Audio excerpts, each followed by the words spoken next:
there's any disclosure of pecuniary interest. If at some point throughout the meeting you find that you do, please declare it at that time.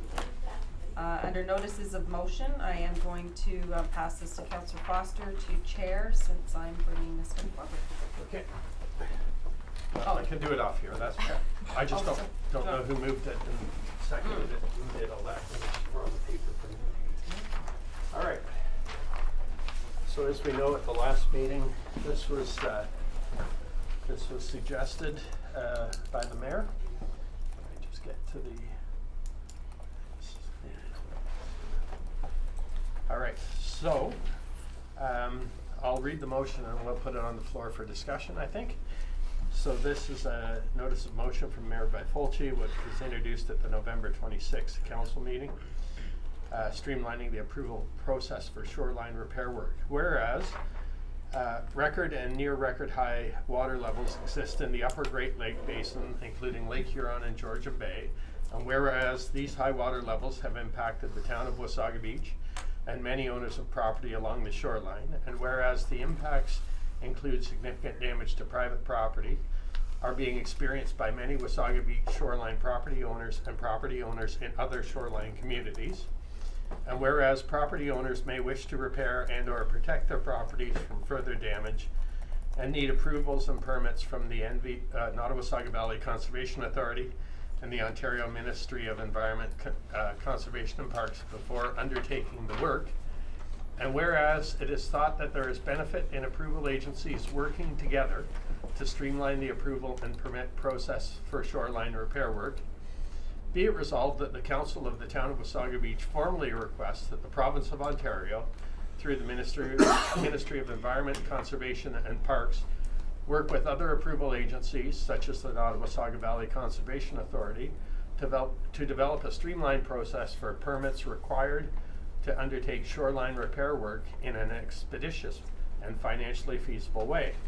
Be it further resolved that this motion be copied to other shoreline communities in the Great Lakes impacted by high water levels, the associations of municipalities of Ontario, local MPPs, and the Premier requesting their support. That was moved by Nina and seconded by Councillor Kinney. So, Your Worship. Okay, thank you. So this is something that we're all aware of. We have high water. I've received a number of emails and phone calls with regard to landowners who have beachfront or waterfront properties, asking what the municipality is going to do.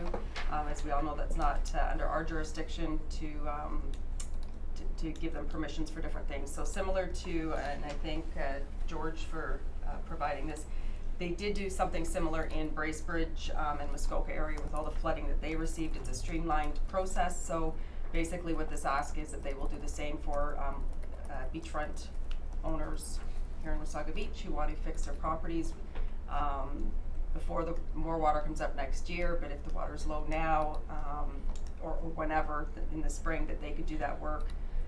The permitting process, it can be very daunting, it can be expensive, and this way it can be streamlined and hopefully not be a burden to people, because there are people who are starting to lose their properties, and if it continues, their house will eventually be part of that. So that is what the motion is for. Anyone else? Councillor Wells. Well, I'll be supporting that 100%. I'm aware of a couple of persons over the past couple of years who have spent as much as 2 to 3 years trying to get permits to deal with their shoreline circumstances, even before the high water came in. So the process is onerous. It's way beyond anything that is reasonable. So I would speak 100% to this. The only thing I would ask is perhaps a friendly amendment and add to that it be circulated or copied to all of the ones given, but also add the Great Lakes St. Lawrence Initiatives organization. That would make sense. You're right. Okay. Anyone else? I will just make a comment. I was at a Friends of Nancy Island meeting yesterday. As people probably know, that our superintendent, Greg Forbes, is moving up to Awenda, and we were happy to see John Fisher come back, and this was discussed there. Well, they were discussing their role in it, and I was bringing this up, and certainly it looks like from the local park point of view, they're very cooperative in this matter. So Without, oh, Councillor Kinney, I'm sorry. I No, missed you. thank you. No, I think it's needed, and it should fall in line with the Ontario government concept of streamlining things. So, you know, you want it from the Ontario government to streamline, streamline, well, let's streamline that. Thank you. Okay. Yes, Councillor Belanger. Yes, thank you, Chair. I too was contacted by a number of residents, and there's been a number of instances when the water's been up over the break walls along the river, and given the what we're hearing about next year, it could be devastating. So I think it's very important that not only that we expedite, but a lot of these folks have to have this done extremely quickly, because next year might be too late. So. Yeah. Stan, if I could, just for clarification, it's Great Lakes and St. Lawrence Initiatives. initiatives. Thank you. And you had some further comment. Yeah, just a little further, and perhaps it's included in sort of in the intent, but my understanding, I stand to be corrected,